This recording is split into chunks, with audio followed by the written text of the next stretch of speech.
accidental discharge of firearms. Firearms, which are modern in nature, have very good safety arrangement and hence such cases are very rare. But they do occur, and the reasons for the accidental discharge could be any one of the following. Number one, it may have a less trigger pull and that may incidentally or accidentally be pushed by any source. Number two, sometimes the safety mechanism gets jammed with the result that the system fails and the discharge takes place accidentally.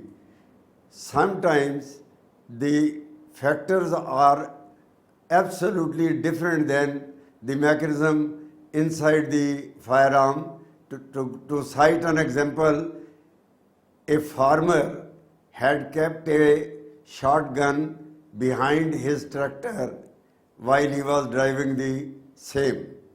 At some stage, he thought he might get a rabbit in the jungle and he may fire at him. It so happened that he took his tractor backwards and the gun got entangled with some of the branches of a prickly shrub. And when he started coming forward for plowing in his field, the trigger got pulled and his back side of the head was badly injured and he was killed as an accidental discharge. So these cases cannot be ruled out, though they are extremely rare. In another case, I cite a person said that the victim threatened him with a sword. He then showed him his gun to frighten him. The victim, according to him, struck his gun, which accidentally got discharged, killing the victim. The story was proved wrong by forensic scientists when they showed that sword was incapable of creating a discharge in the manner in which description has been given by him. Moreover, it was not possible for the sword to give a tool mark on the barrel. To cut the story short, the thing was proved absolutely wrong and the victim was murdered by the accused. Learning outcomes. After studying this module, you shall be able to know about accidental discharge of firearms, about the causes of accidental discharge, and about some illustrative cases related to accidental firing. Let us start with introduction. Now, crimes related to firearms are of three types. Number 1, homicidal. Number 2, suicidal. Number 3, accidental. Homicidal and suicidal acts of firearm usage shows a malignancy and intention on the part of the firearm user, but in the accidental type crimes, it is nearly impossible to calculate any intention. There can be several reasons for accidental firing, which may not be calculated single-handedly. However, some reasons have been identified as a part of the firearm defects are discussed in this chapter. According to the survey in India, the cases of death due to accidental firing is very common because of easy availability of improvised firearms.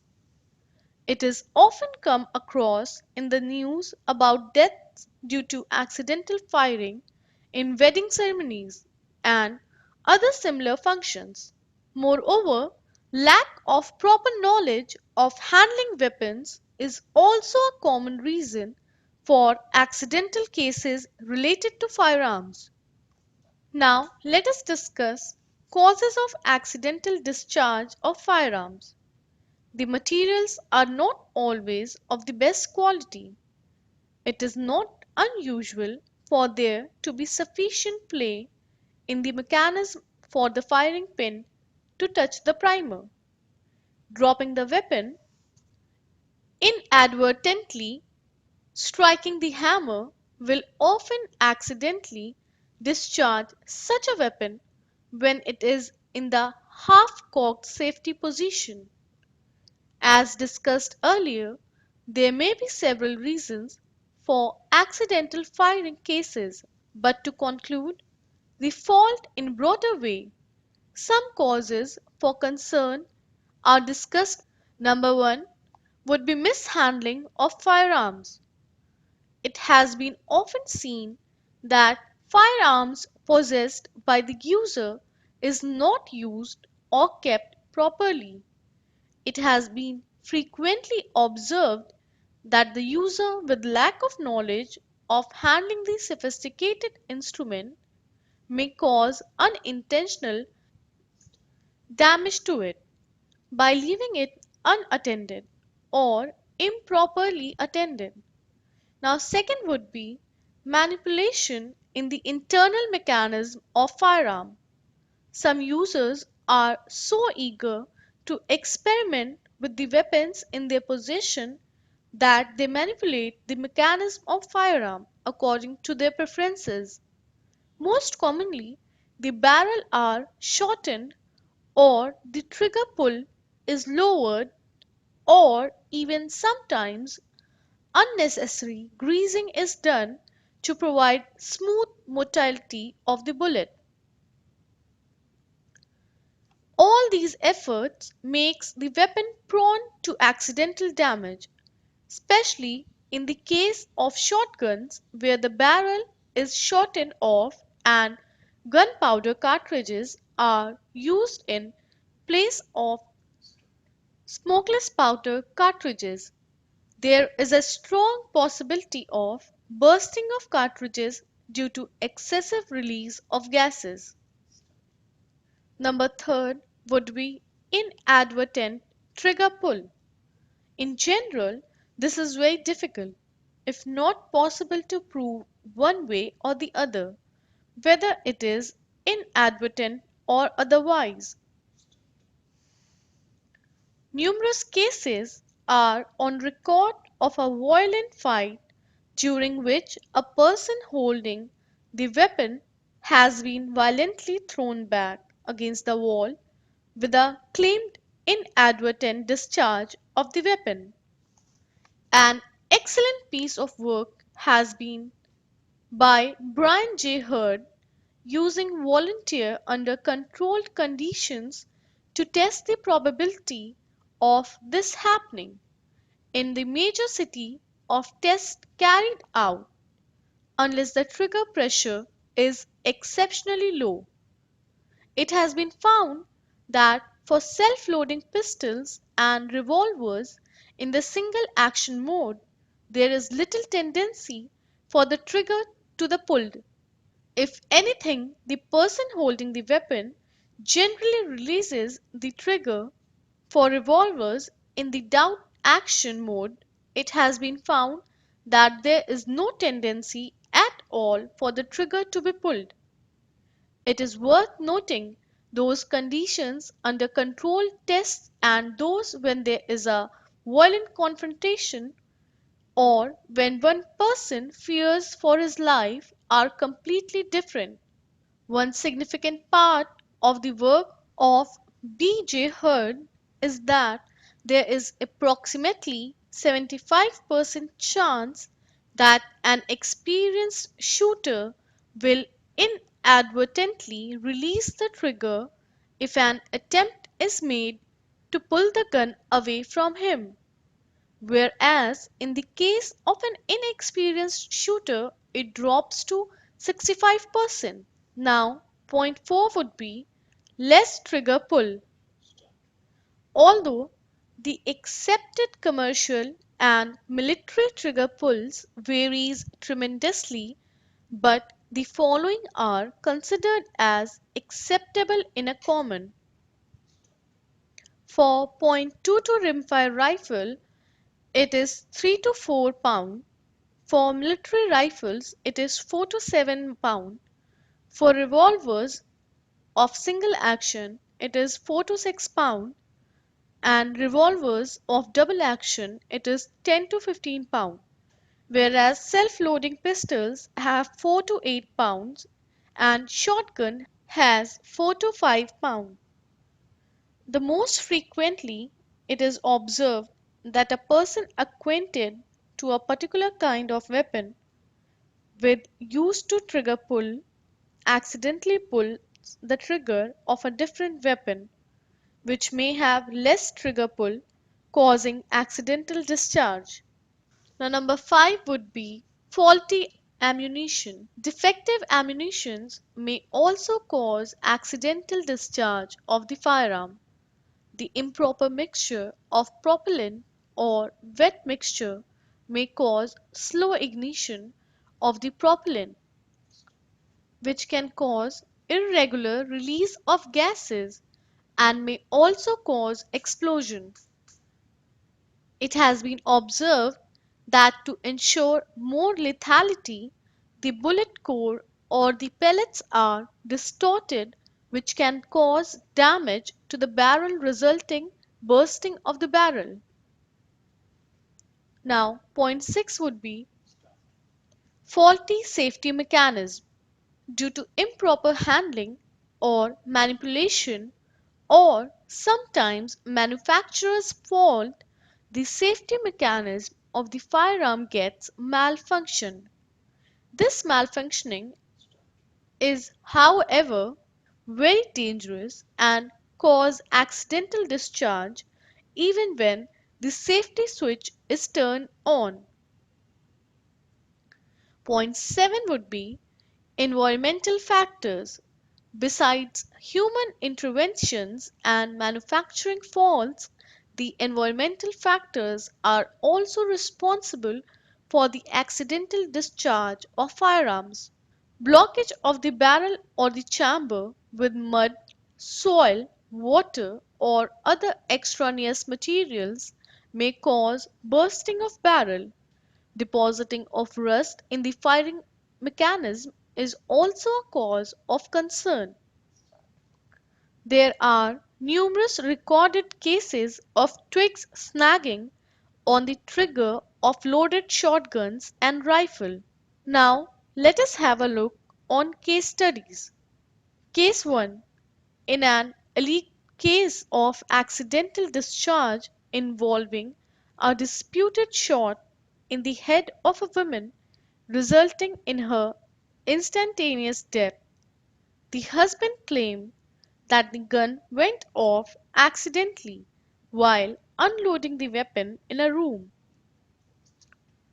The alleged made in Italy weapon was costly and a side by side 12-bore DBBL gun, which was not used much. The trigger pull test showed that the right and left trigger required a pressure of 4 and 4.5 pounds respectively, which was in accordance with this type of weapon. On disassembling the lock mechanism, it was found that the steel bends of the lock mechanism had not been case hardened during the manufacturing process, which resulted decrease in pressure with subsequent firing of the weapon. Although the weapon was in good working order and not at all prone to accidental discharge, when received, there were doubts as to the changing characteristics of the weapons, lock mechanism, and the case was dismissed. Case 2. In an alleged burglary case, the house owner armed himself with an old double barreled shotgun and confronted the burglar. A fight ensued and the house owner was violently thrown back against a door frame. At that stage, the weapon discharged, blowing most of burglar's head. The house owner claimed that the weapon was in the safety or rebound position and that the gun had discharged accidentally on the weapon hitting the door frame. On examining the scene of crime, a deep impression of one of the weapon's hammers was found in the woodwork of the door frames. This, coupled with the fact that the half-cocked bend was worn to the extent that the firing actually rested on the cartridge primer, was enough to show that there was no intent on the part of the house owner and that it was indeed a case of accidental firing. Now, let us discuss case 3. In another case of recent origin, a person started examining a self loading pistol in an open space. The person pressed the trigger a couple of times. The firearm did not go off. As there was no reaction to the pressing of the trigger, he got surprised. Meanwhile, the owner, who was watching from a nearby place, saw the person examining, tampering the weapon, rushed to snatch the pistol, and while snatching, it went off, killing the owner. It was considered a case of homicide murder. The firearm was examined by an expert who found it defective. The firearm should have worked only after the safety catch gets pressed in the grip and pulling off trigger taken place. During the process of snatching of the pistol, the safety grip was accidentally pressed and the pistol went off, in spite of the fact that trigger had not been pressed. It could happen only if the weapon had been defective, otherwise, it should not have happened. Case 4. This is a case of accidental discharge while holstering a weapon. This case involved a police officer who was trying to insert his Colt revolver, held in his right hand, into the holster which was in his left hand. The weapon discharged, taking a large portion of the holster and the bullet through the palm of the left hand. A careful examination of the internal surface of the holster and a gun handling test on his right hand showed that his index finger had been on the trigger at the time of firing and that the weapon was almost fully holstered. For some reason, he had his finger in the trigger guard which holstering the weapon. The act of trying to force the weapon into the holster whilst his finger was snagged on the top of the holster fired the weapon. Case 5. In a draw accidental discharge case, a police officer who was found in a men's toilet while a hole in his right foot. His statement said that he had taken his gun out of the holster to disentangle his lanyard. A lanyard is a piece of thick string, usually with a whistle or a knife attached to it, and when he reholstered the weapon, it went off, shooting him in the foot. His explanation was that the lanyard had caught on the trigger and fired the weapon. A number of test firings made with exactly the same type of holster showed that the weapon must have been almost completely out of the holster at the time firing occurred. In that position, it was impossible for the lanyard to have pulled the trigger. It was plainly obvious that he has been practicing quick draws in front of the mirror and had inadvertently pulled the trigger.